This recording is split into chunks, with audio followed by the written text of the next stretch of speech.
Match হেরে জাকের আলী অনিককে নিয়ে অনেকটা বিরস মুখেই বের হচ্ছেন সৌম্য সরকার। অবশ্য সেটা হওয়াই তো স্বাভাবিক। 6 ম্যাচের 6টিতেই হার দেখেছে তার দল নোয়াখালী এক্সপ্রেস।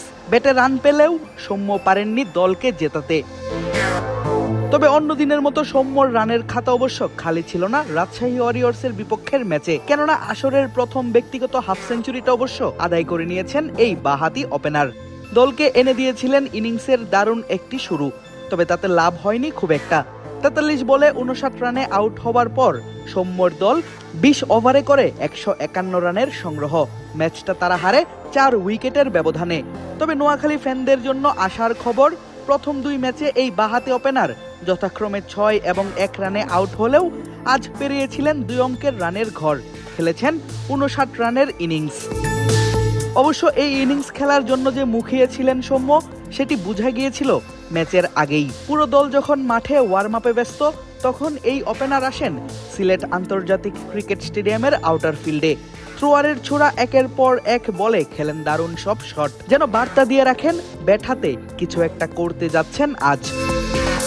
চলতি বিপিএল এ 3 ম্যাচ পর এসে দলের সঙ্গে যোগ দেন সৌম্য সরকার, তবে ফিরতে পারছিলেন না চেনা ছন্দে। সিলেট টাইটান্সের বিপক্ষে 6 রানে আউট হন আম্পায়ারের বিতর্কিত এক সিদ্ধান্তে।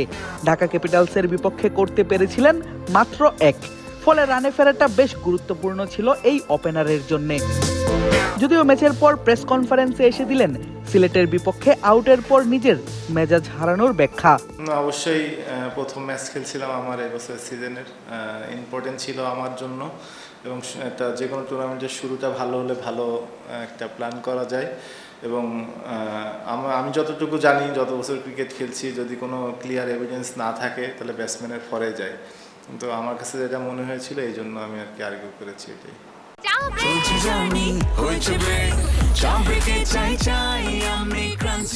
যে কোনো চা ব্রেকে বিস ক্লাব ড্রাই কেক, চায়ের সাথে আয়েশ। তবে নিজে পরিশ্রম করে রানে ফিরলেও ছন্দে ফেরেনি তার দল নোয়াখালী এক্সপ্রেস। টানা 6 ম্যাচ হেরে পূরণ করেছে পরাজয়ের হেক্সা। খালেদ মাহমুদ সুজনের দলটি এখন অবধি আদায় করে নিতে পারেনি কোনো পয়েন্টও। আর প্রথম জয় পেতে যে মরিয়া নোয়াখালীর সবাই, সেটিও জানালেন এই ওপেনার। পুরাটা তো বলতে পারবো না, আমি লাস্ট যে কয়েকটা ম্যাচ আমি খেলছি, এখানে সবাই একটা ম্যাচ জেতার জন্য অনেক মরিয়া হয়ে আছে, সবাই চেষ্টা করছে এবং সবাই বেস্টটা দেওয়ারও চেষ্টা করছে, কিন্তু হয়তো বা কোনো কারণে এটা আমরা ক্লিক করতে পারছি না। ক্ষমা চাইলেন নোয়াখালী ভক্তদের কাছেও। তাদের জন্য তো খারাপ লাগে, কিন্তু ওনারাকে আমাদের খারাপ লাগাটা ওনারা দেখছে কিনা এটা জানি না। আমরাও চেষ্টা করছি তাদেরকে হ্যাপি করার জন্য।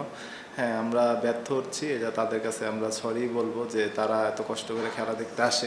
আমরা চেষ্টা করছি তাদেরকে, অ্যাকচুয়ালি দর্শকরা তো রানের জন্যই দেখে, তারা এনজয়মেন্টটা অনেক করে যে মাঠে রান হবে, উইকেট পড়বে, কিন্তু আমরা সেইটা দিতে পারছি না। এটা আমাদের টিমেরই একটা ব্যর্থতা বলতে পারেন, ব্যাটসম্যানদের একটা ব্যর্থতা বলতে পারেন। পরের ম্যাচগুলোতে ঘুরে দাঁড়াবে দল, এমন আশার কথাই শোনা গেল এই বাঁহাতি ওপেনারের মুখে। তবে মাঠের খেলায় সেটি হবে কিনা, তাই এখন দেখার বিষয়। আদিব আশরাফ, ক্রিক ফ্রেন্জি।